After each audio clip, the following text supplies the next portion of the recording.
Welcome back to the Leadership Caffeine podcast. My very special guest today is Professor Tom DeLong. He gave me permission to call him Tom, so I'll reference him as such. He's the author of the fabulous new book, Teaching by Heart, One Professor's Journey to Inspire. So, Tom, welcome to the podcast. Thank you very much, Art. It's a pleasure to be here. It is a pleasure. You know, I shared in the pre-conversation here that I did something with your book that I don't do a lot, and that is that I actually spent 3 hours or so and read the book cover to cover, all 203 pages. I confess I haven't made it through the appendices yet, so don't hold me accountable to the content there. I won't. If there's a quiz, I might fail on the appendices. So just fabulous book. And you really hit 2 points that are core to me, and I think to a lot of other people. First of all, this fundamental belief that leaders are teachers or teachers are leaders. I view that both perspectives. And the other one that I'm someone who has spent an awful lot of time striving, trying, suffering, agonizing over trying to create a quality learning experience for the students I care so much about. And you hit me on both of those. So thank you for the book. Well, I hope that I've made you feel terribly guilty. No, not really. Not really.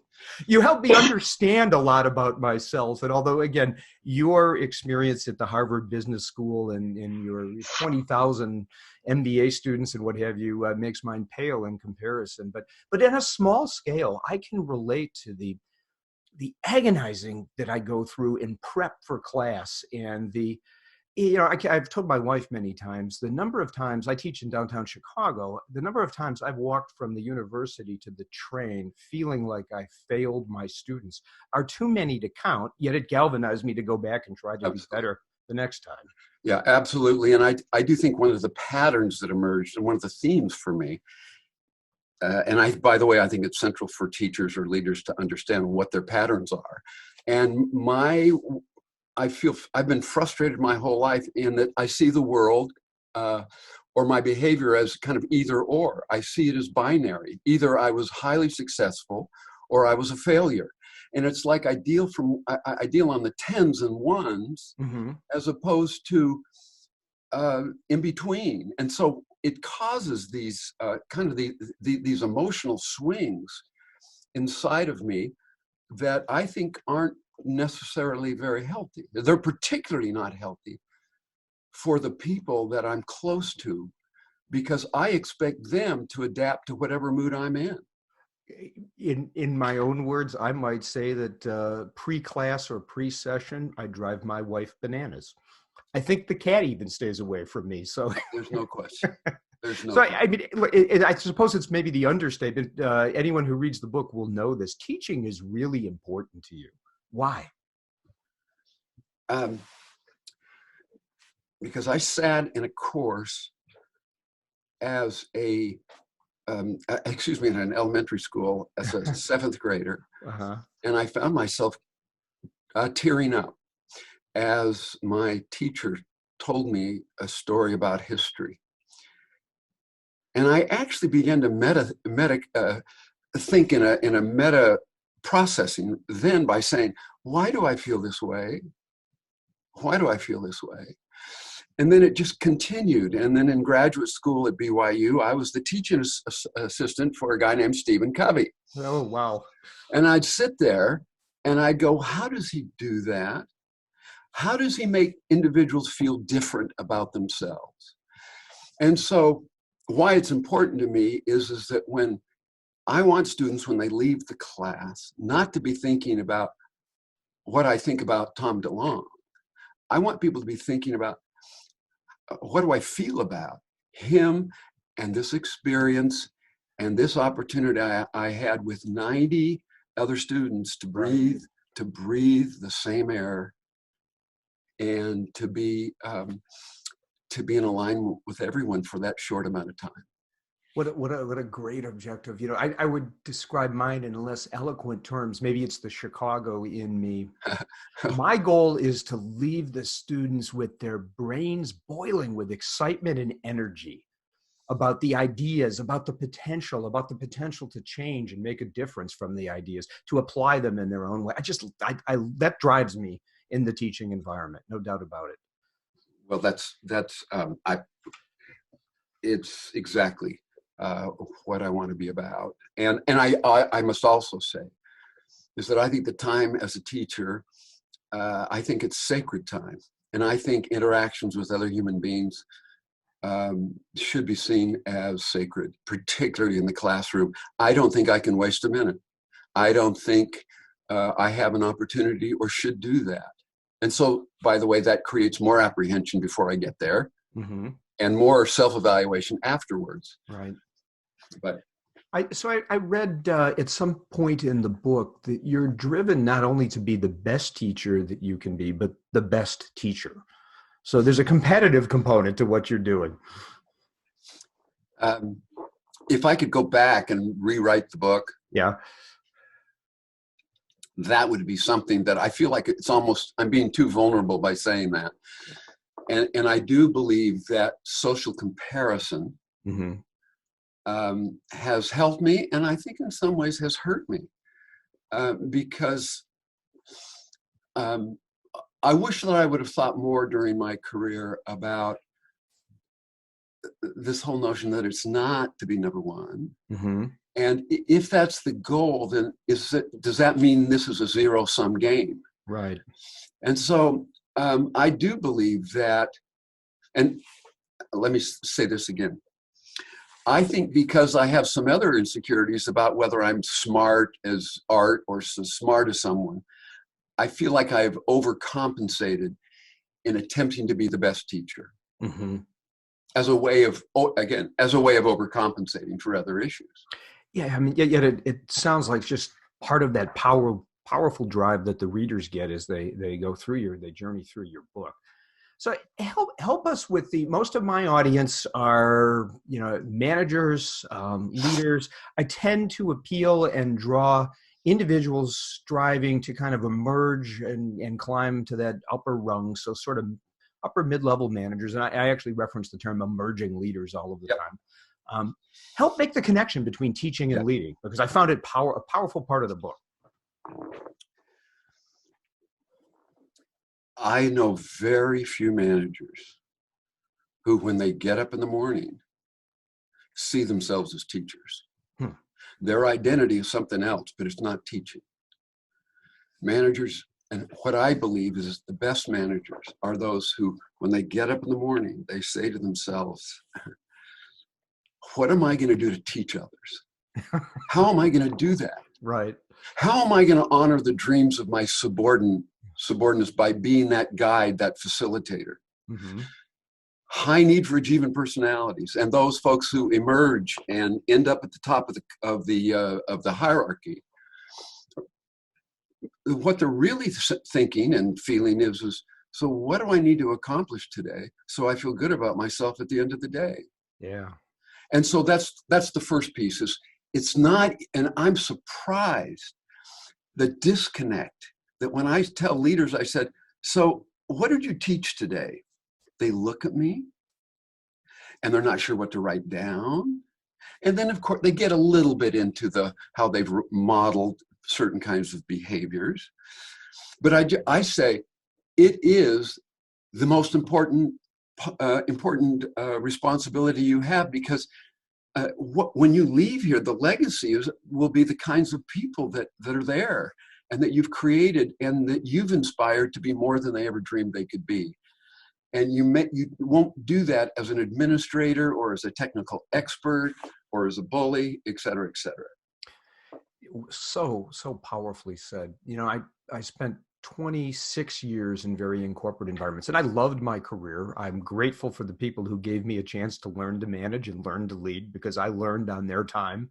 There's no doubt about that. But earlier in my career, I was shifting companies, and at one of the goodbye parties, one of my team members came up to me and said to me at the time, "Thanks, Art, for being such a great teacher." I had never thought of myself in that vein before. And in fact, truth be told, I probably didn't think of myself like that again until another 15 years had gone by. It's like, aha, I get what he was talking about at that point. Yeah, it would be wonderful if we could kind of raise the understanding and awareness of the power that managers have to teach. So let me give you an example. And I do this with all of the executive groups that I teach. Mm-hmm. I'll ask 60-year-olds, write down the names of the individuals in your career Right. who loved you more than you loved you, that you knew would grab you by the hand and would get you through, and that they were honest and they were frank. Da, da, da.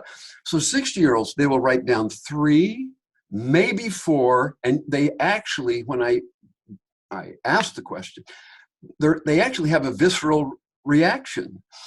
I mean, you almost had a visceral reaction as you were telling the story about this person that came up to you.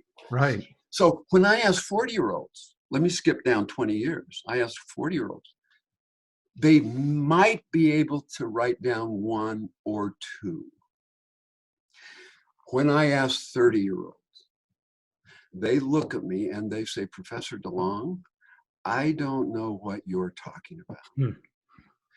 Now, this is my belief, that whatever we call those 30-year-olds, whether we call them millennials or Zs or X or Qs, sure, I think that we, at my generation, that we have simply said, I'm overwhelmed as a manager.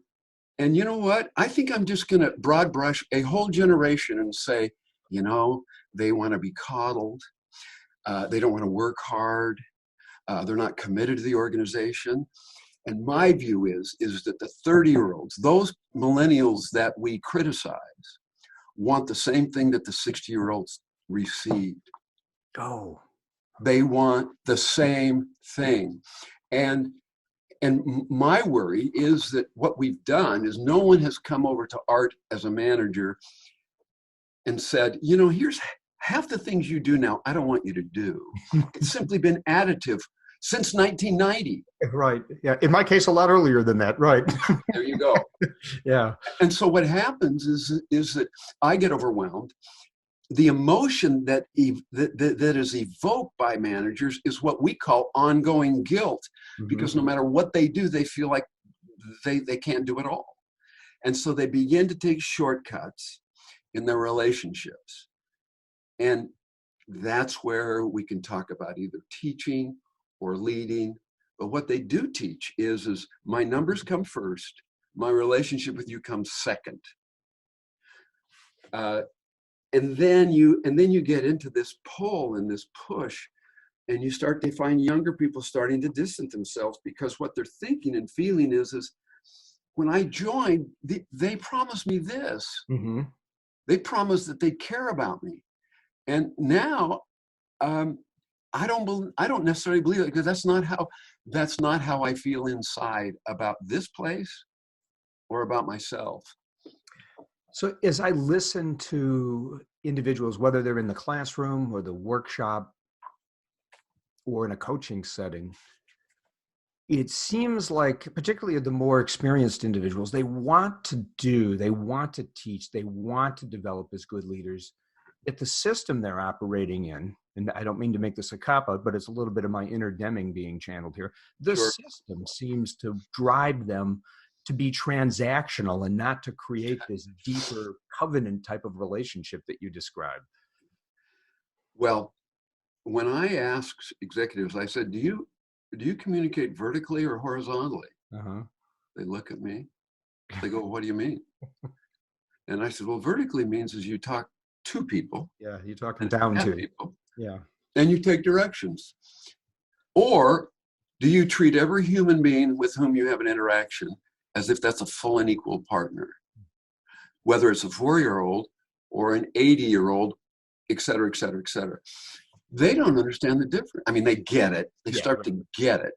So I'm suggesting is that transaction, if I'm connected to you, Art, and I have a covenantal relationship with you, then I know a lot of it's going to be transactional. But I also know there's going to be moments where you and I fill the emotional bank account.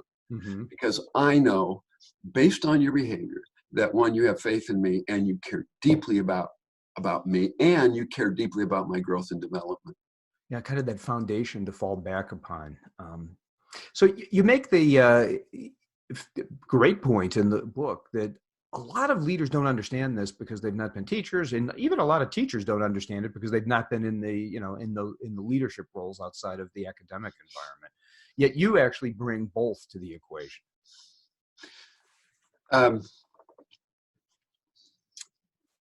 I think I had my epiphany.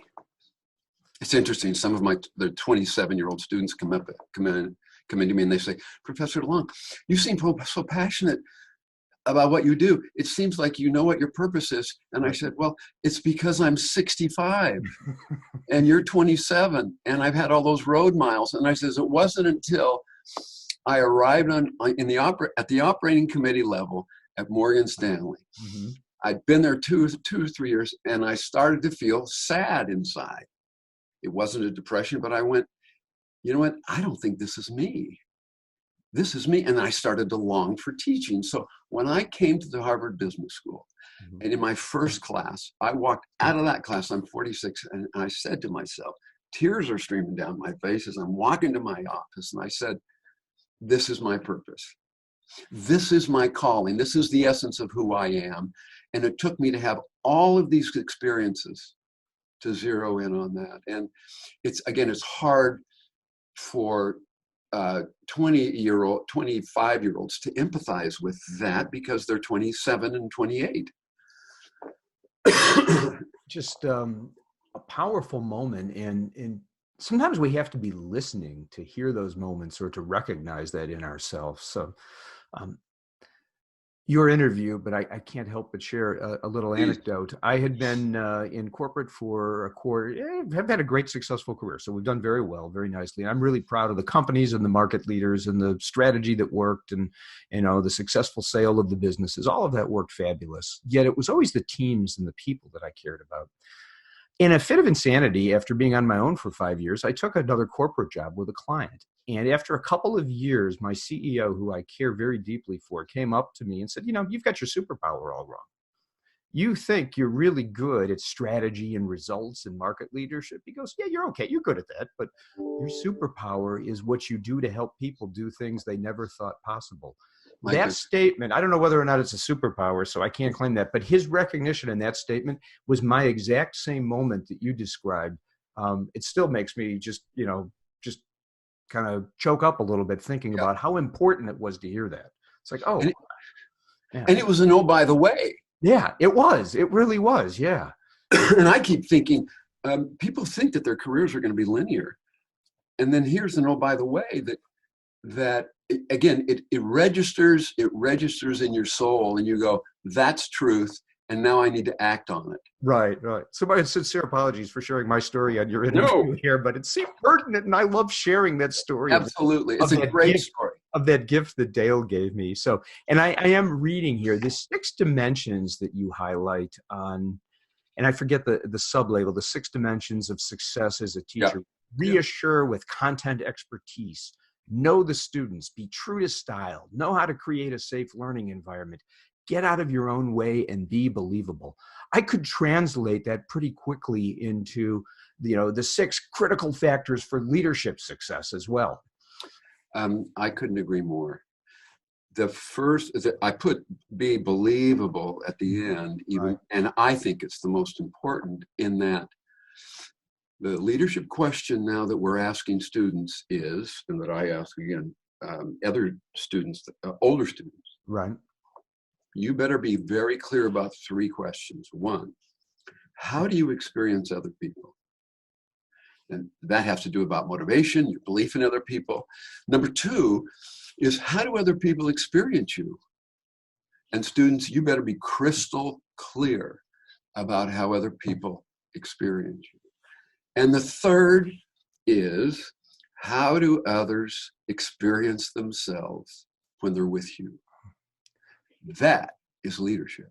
Those 3 questions may be the 3 greatest leadership coaching questions I've ever heard. So that's what it just blew me away when I read those. Thank you.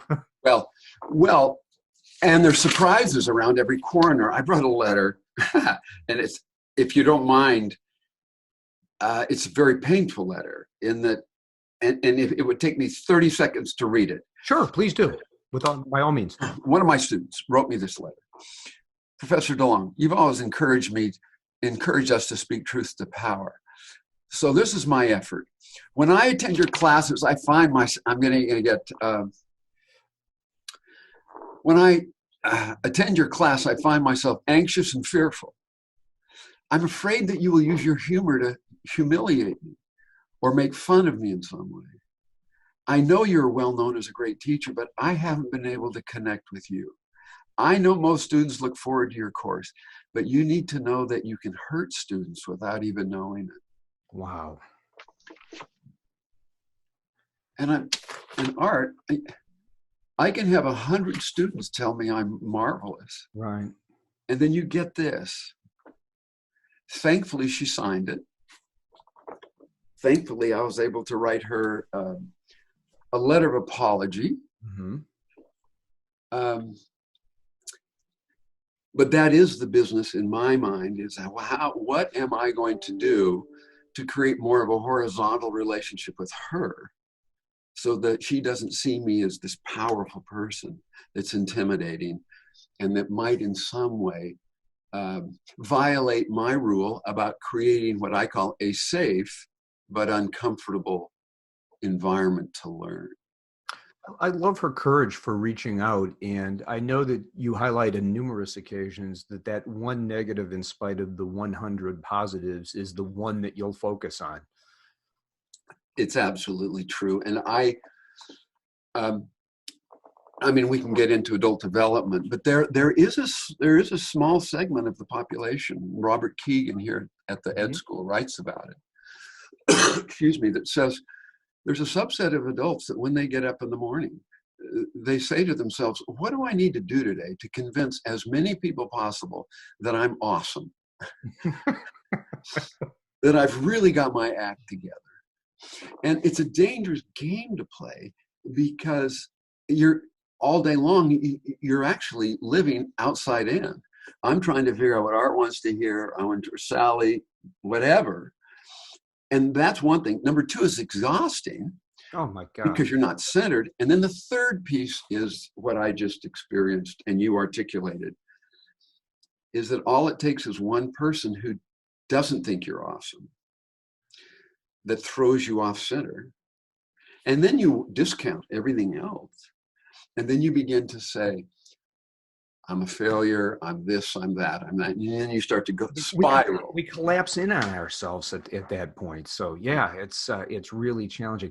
I forget the phrase, and I wish I would have written it down in my notes. You had some interesting statement that I'll probably have to attend Harvard to truly understand. The asymmetric, and it's in my other notes. What was that statement you put in? The asymmetric bias was the asymmetric effect with the negative bias. Yes, I think that's what we're talking about here, isn't it? What we are talking about is that, I mean, it is this physiological, it goes back to our own development. Mm-hmm. And that is a big part of us inside that says, I'm going to keep you alive. I'm going to make sure you don't do anything stupid. Mm-hmm. So I'm going to make you fearful. I'm going to make sure that you doubt yourself so that you stay alive. I don't want you out in that growth zone. I don't want you out trying new things because that might be dangerous to you. So therefore, when I have so humans anchor on negative emotions, mm-hmm. Mm-hmm. and positive emotions dissipate quite quickly. Sure. And one of the things I worry about, and we have our students actually track the amount of time they're spending focusing on their talents, how blessed they are, mm-hmm. as opposed to, I'm behind, I'm going to come up short, I'm not going to get this job. And what happens is that when we get off centered, it's those negative emotions. That's where we go, mm-hmm. as opposed to going, wait a second, I should go read my admittance letter. And that's when we begin talking about, maybe I need to write a letter of gratitude to somebody, because it gets me out of that asymmetric feeling. So one of the things I was thinking as I was reading, and I pause and I ponder different things, your process to prepare for and engage in that startup of a new course struck me as incredibly parallel to starting up as a new manager with a team or starting up as a manager with a new team? The parallels were screaming at me in that case. Can you share a little bit, without giving away the book, share a little bit about your startup process and the detail and how you agonize over it? First, the first thing I do is I say, do I have the appropriate objectives Mm-hmm. for this course, and is there an overall flow? Is there a way that it fits? Second, I go, do I know my students? So if I have a class of 90 students, I will have their student cards and their photo, and I'll begin, if I teach September 5 or 6, it starts then. August 1, I'll start memorizing their cards. So when every student walks in the door, I can say, Art, it's really welcome, and it sounds to me like your experience at wherever, Merrill, Right. kind of threw you off course. And they have never had an experience like it. That it's got to blow. I mean, in a technical term, they've got to be blown away, right? I mean, it's just incredible. Yeah. So, what a sign of respect that you're showing.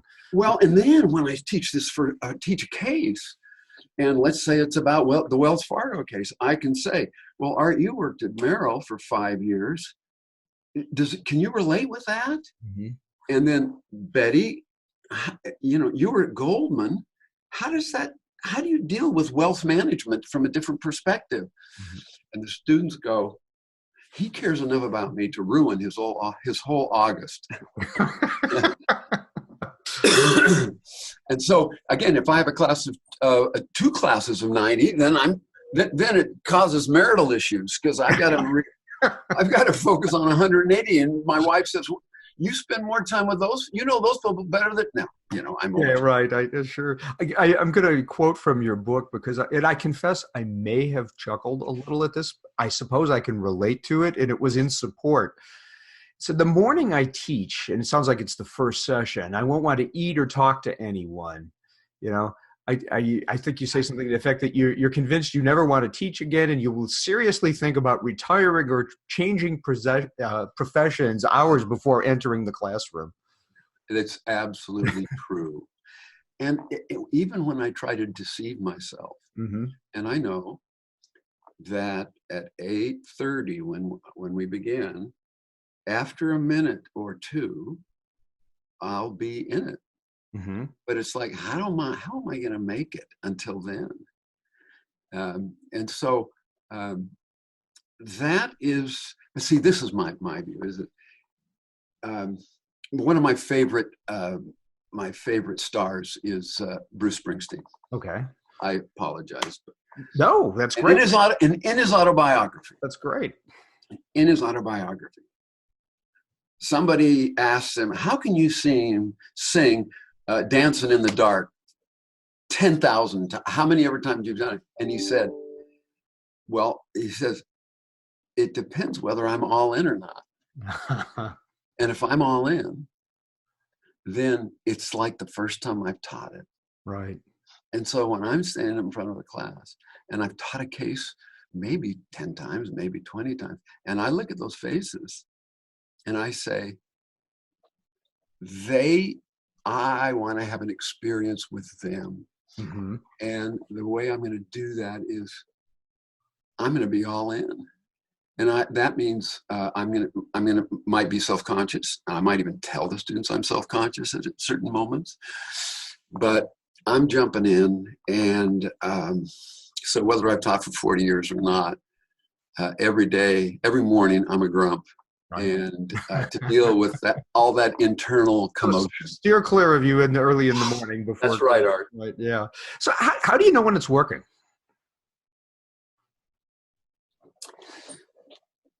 Are the students on the edge of their seats? Mm-hmm. Can you hear a pin drop when you tell a story? Do students talk to one another when we're having a case discussion? How much time am I spending focused on what's in my head as opposed to the feelings I'm having in the classroom? Mm-hmm. Are there any students that are in some way disengaged, that aren't on the edge of their seats? Does it feel like we all are having the same breath at the same time? If I'm real self-conscious about myself, that's a sure sign that I'm not all there. Okay. Then I'm observing something now. I'm observing the experience as opposed to being in the experience. Mm-hmm.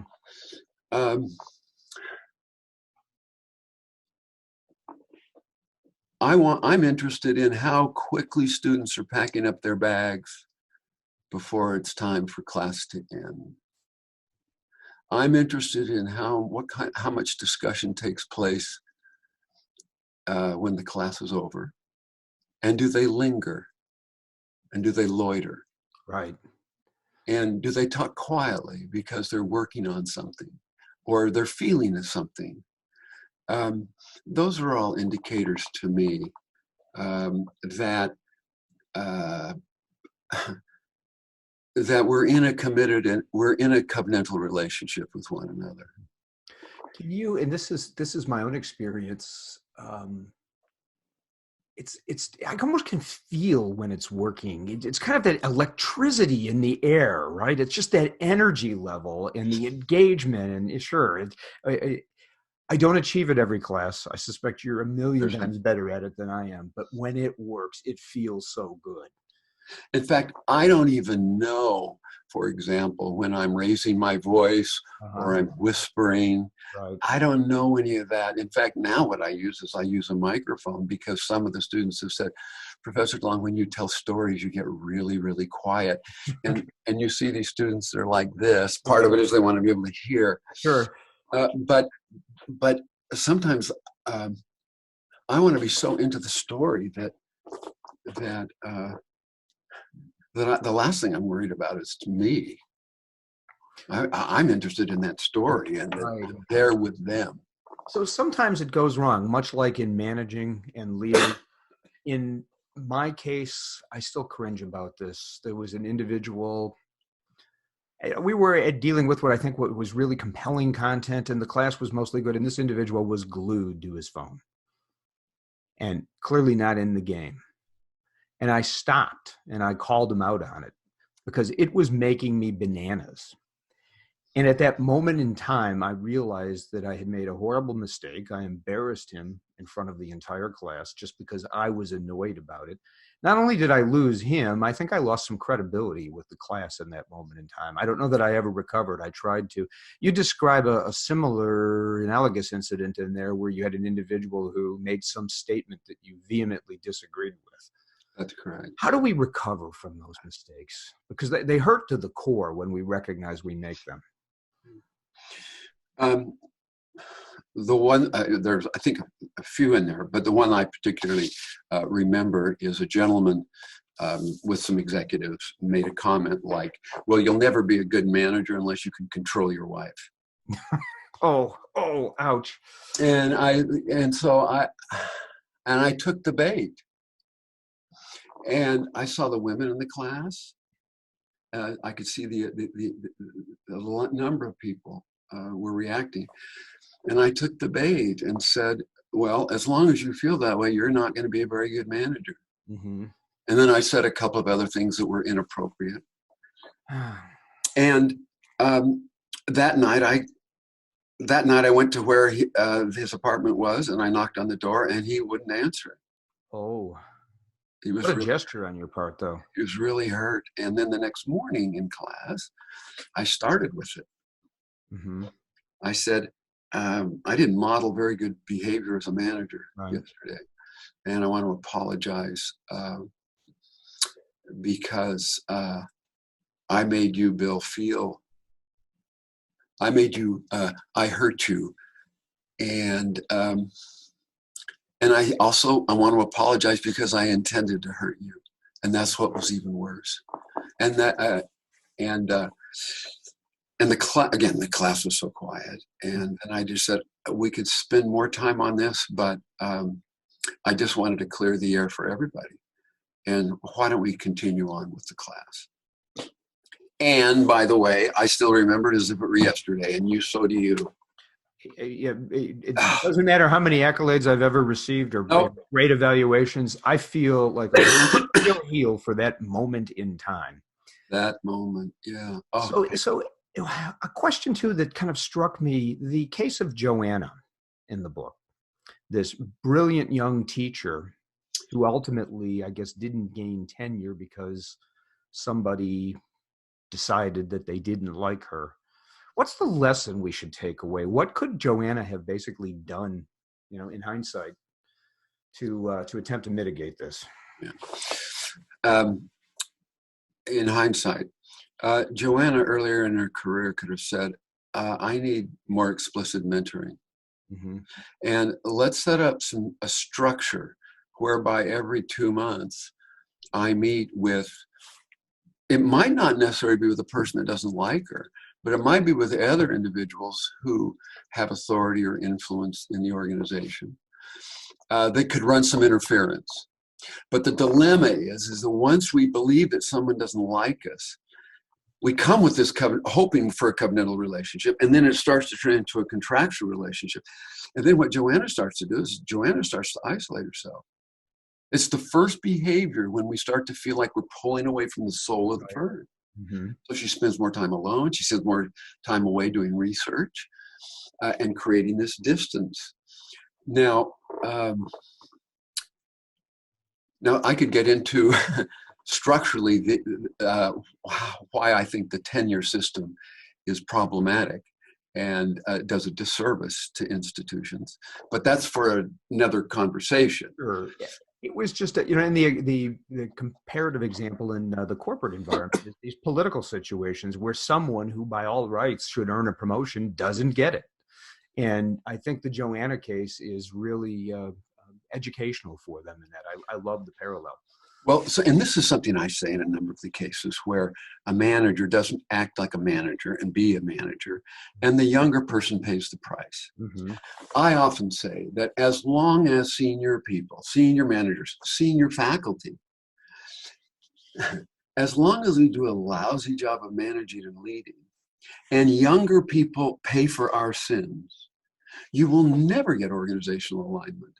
You can kiss it goodbye. You can talk all the theories you want. You can talk about the 7S model. You can do whatever. Every consulting firm has their own alignment model. Right.